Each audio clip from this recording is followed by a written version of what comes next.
Tamil Nadu governor ആർ.എൻ. രവിയെ Bengal ഗവർണറായി നിയമിച്ച രാഷ്ട്രപതി സി.വി. ആനന്ദബോസിന്റെ രാജിക്ക് പിന്നാലെയാണ് ഈ നടപടി. കേരള ഗവർണർ രാജേന്ദ്ര വിശ്വനാഥ് അർലേക്കർക്ക് തമിഴ്നാടിന്റെ കൂടി ചുമതല നൽകിയിട്ടുണ്ട്. പി.ആർ. അരവിന്ദ് ഡൽഹിയിൽ നിന്ന് ചേരുന്നു കൂടുതൽ വിവരങ്ങളുമായി. അരവിന്ദ്, ഇതിപ്പോൾ ഒരു ഉത്തരവായി കേന്ദ്ര സർക്കാർ ഈ നിയമനം നടത്തിയിരിക്കുന്നു, അത് ഇറക്കിയിരിക്കുന്നു എന്നുള്ളതാണ് വിവരങ്ങൾ.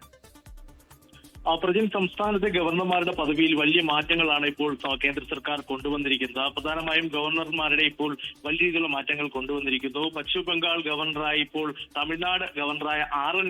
രവിയെ നിയമിച്ചിരിക്കുകയാണ്. ഈ ഉത്തരവ് ഇപ്പോൾ രാഷ്ട്രപതി പുറത്തിറക്കിയിരിക്കുന്നു. ഇതുകൂടാതെ തന്നെ കേരള ഗവർണറായ രാജേന്ദ്ര വിശ്വനാഥ് അർലേക്കർക്ക് തമിഴ്നാടിന്റെ ചുമതല കൂടി നൽകിയിരിക്കുന്നു. ഹിമാചൽ പ്രദേശ് ഗവർണർ ശിവപ്രസാദ് ശുക്ല ഇനിയിപ്പോൾ തെലങ്കാന ഗവർണറായി മാറുകയാണ്. അതേസമയം തെലങ്കാന ഗവർണറായ ജിഷ്ണുദേവ് വർമ്മയെ മഹാരാഷ്ട്ര ഗവർണറായി നിയമിച്ചിരിക്കുന്നു. നന്ദകിഷോർ യാദവാണ് പുതിയ നാഗാലാൻഡ് ഗവർണറായി എത്തുക. സി.വി. ആനന്ദബോസിന്റെ രാജി സ്വീകരിച്ചതായും ഇപ്പോൾ രാഷ്ട്രപതി വ്യക്തമാക്കുകയാണ്.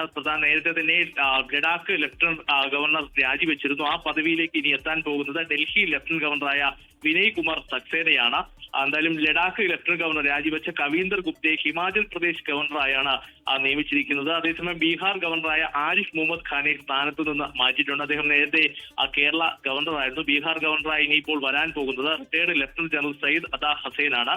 അതേസമയം തരൺജിത് സിംഗ് സന്ധുവാണ് ഡൽഹി ലഫ്റ്റനന്റ് ഗവർണറായി എത്തുക. എന്തായാലും വലിയ മാറ്റങ്ങളാണ് ഈ മണിക്കൂറിൽ ഇപ്പോൾ പുറത്തു വരുന്നത്. നേരത്തെ ആനന്ദബോസിന്റെ രാജിയുമായി ബന്ധപ്പെട്ട് വലിയ രീതിയിലുള്ള വിവാദങ്ങൾ തുടരുന്ന ഒരു പശ്ചാത്തലം ഉണ്ടായിരുന്നു. എന്തുകൊണ്ടാണ് ഈ രാജി എന്ന കാര്യത്തിൽ ആനന്ദബോസ് ഇപ്പോഴും ഒരു വ്യക്തത വരുത്തിയിട്ടില്ല. എന്തായാലും ആനന്ദബോസിന് പുതിയ പദവികളൊന്നും നിലവിൽ കേന്ദ്ര സർക്കാരോ അതുപോലെ തന്നെ രാഷ്ട്രപതിയോ നൽകിയിട്ടില്ല. എന്തായാലും ഇതുമായി ബന്ധപ്പെട്ട വിശദീകരണം ആനന്ദബോസിന്റെ ഭാഗത്തു നിന്ന് ഉണ്ടാകുമെന്ന് തന്നെ പ്രതീക്ഷിക്കുന്നു. എന്തായാലും തെരഞ്ഞെടുപ്പ് അടുത്ത സംസ്ഥാനങ്ങളിലടക്കം വലിയ രീതിയിലുള്ള മാറ്റങ്ങൾ വന്നിരിക്കുന്നു.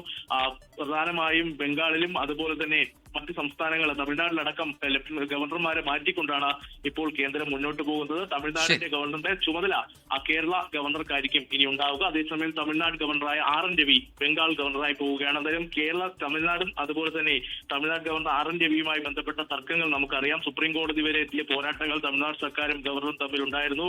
എന്തായാലും അദ്ദേഹം ഉടൻ തന്നെ ബംഗാളിൽ ഗവർണറായി ചുമതലയേൽക്കുമെന്നതാണ് വ്യക്തമാക്കുന്നത്. അതേസമയം ആനന്ദബോസിന്റെ രാജിയുമായി ബന്ധപ്പെട്ട വിശദീകരണം അടുത്ത ദിവസം തന്നെ ആനന്ദബോസിന്റെ ഭാഗത്ത് നിന്ന് ലഭിക്കുമെന്നതാണ് പ്രതീക്ഷിക്കുന്നത്.